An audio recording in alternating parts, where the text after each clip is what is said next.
Ed Jordan, grande chefe de equipe da Jordan, o cara que icônico, o cara que descobriu Michael Schumacher, o cara que teve as sacadas de pinturas mais sensacionais da história da Fórmula 1.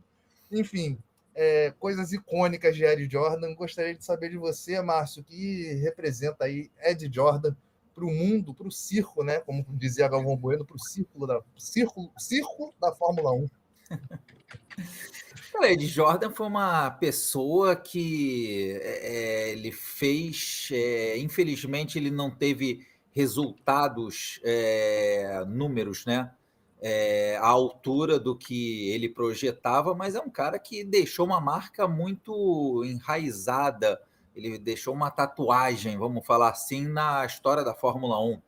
A equipe dele conquistou apenas 4 vitórias, mas ele esteve envolvido com várias, como é que eu posso falar? Vários detalhes importantes na história da Fórmula 1, como você bem citou, a estreia do Michael Schumacher na Bélgica, em Spa-Francorchamps, em 1991, foi com o carro da Jordan, aquele episódio do Bertrand Gachot, que foi preso, etc. e tal, a Mercedes deu um apoio para aquela corrida, e resumindo, foi a única corrida que o Schumacher fez na Jordan, que na corrida seguinte, com o Grande Prêmio da Itália, ele já estava na Benetton. Foi a equipe que abriu as portas para o Rubens Barrichello. O primeiro pódio da equipe foi com Rubens Barrichello, o GP de Aida, foi a segunda corrida de 1994. Isso, o GP do Pacífico, exatamente. A primeira pole foi com o Rubinho, aquela pole em Spa-Francorchamps em 94, que o Rubinho foi para a pista, fez a pole, depois começou a chover e foi super surpreendente, né? Vamos falar assim. A primeira vitória da equipe Jordan foi uma dobradinha com Damon Hill, Ralf Schumacher na segunda posição, e coincidentemente foi a Grande Prêmio da Bélgica de 98. Exatamente, chovia bastante, teve uma discussãozinha, vamos falar assim, pelo rádio, porque o pessoal queria dar a vitória para o Ralf Schumacher, e, enfim, o Damon Hill, ele falou, olha só, ou a gente faz 1-2, ou então vai ter uma disputa, e nessa chuva a gente pode perder as 2 posições, entendeu? E aí o Damon Hill ganhou, foi a última vitória do Damon Hill na Fórmula 1, enfim... Ele é um cara que marcou bastante a Fórmula 1. Salvo engano, a equipe dele ficou de 91 a 2005. E antes, ele também teve uma história bacana nas categorias de base. Na Fórmula 3000, ele era o dono da equipe, que o Jean Alesi foi campeão na Fórmula 3000 em 1989. Foi muito interessante aquele campeonato, porque ele, o Alesi no caso, e o Eric Comas terminaram com os mesmos número de pontos. Os dois ficaram empatados. Só que o Alesi tinha 3 vitórias, o Eric Comas 2 vitórias, e aí o Alesi foi campeão. Tanto só... eu estou falando, e eu quero escutar vocês também. Mas eu lembrei que foi anunciado hoje, se eu não me engano, é a 7ª edição, está virando uma tradição aqui na França, é o Grande Prêmio da França Histórico, Grand Prix de France Historique. Acontece em Paul Ricard, que quem administra Paul Ricard é o Jean Alesi. Então, todo ano, eu tive a oportunidade de ir lá ano passado, todo ano eles reúnem carros históricos da Fórmula 1. Então, tem carros dos anos 70, 80, 90, até alguns da década de 2000. Tem pilotos que fizeram história na Fórmula 1.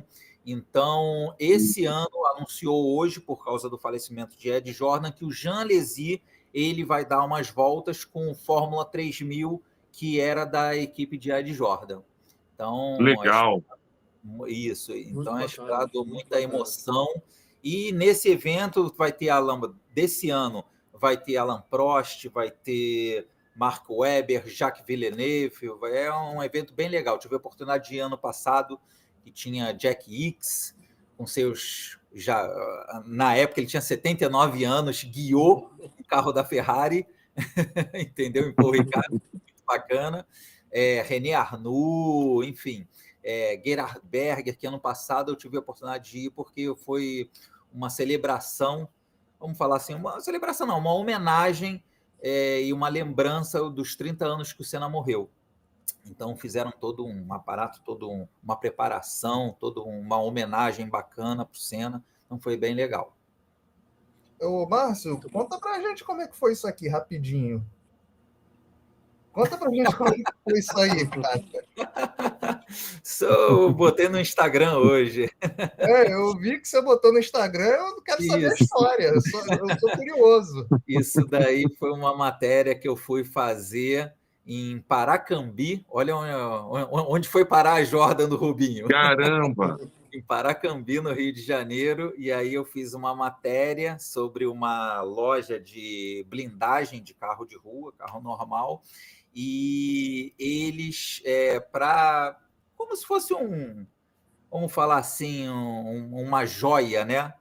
Eles tinham essa Jordan lá.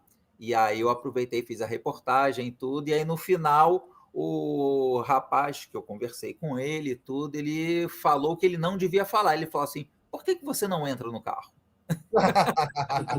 Aí eu não pensei meia vez, já tinha terminado a reportagem. Por que será, né? Pergunta boba, né? Despretensiosa. Para que fazer esse tipo de pergunta pra gente, né? A gente não quer isso. E esse carro é original ou é original? Não, original.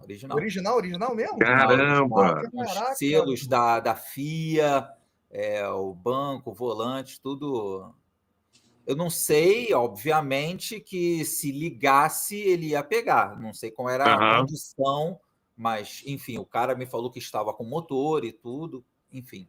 Aí eu não sei esses detalhes, eu realmente não vou falar porque eu não tenho certeza. Mas o carro estava lá. Mas você conseguia ver o adesivo da FIA lá de qual corrida ele foi colocado? Sim. Eu postei 2 fotos, só exatamente. Eu postei 2 fotos e, enfim, no meu arquivo pessoal tem para mais de 20. E aí tem uma, salvo engano, tem uma do selinho da FIA. Entendeu? Cara, que legal. Chassi, tudo, muito que legal. Então tá aí, ó. Para não ver que ele não tem laço fraco com a Jordan, tá aí, ó. É verdade. E uma coisa interessante também, ainda falando de Ed Jordan, né? Que era um grande baterista, né? Rock and roll. Rock and roll puro. O pessoal aqui na França, os veículos de comunicação, né? Lógico, noticiaram e tudo. E uma boa lembrança que o L'Equipe fez foi que o Ed Jordan ele competiu nas 24 horas de Le Mans de 1981.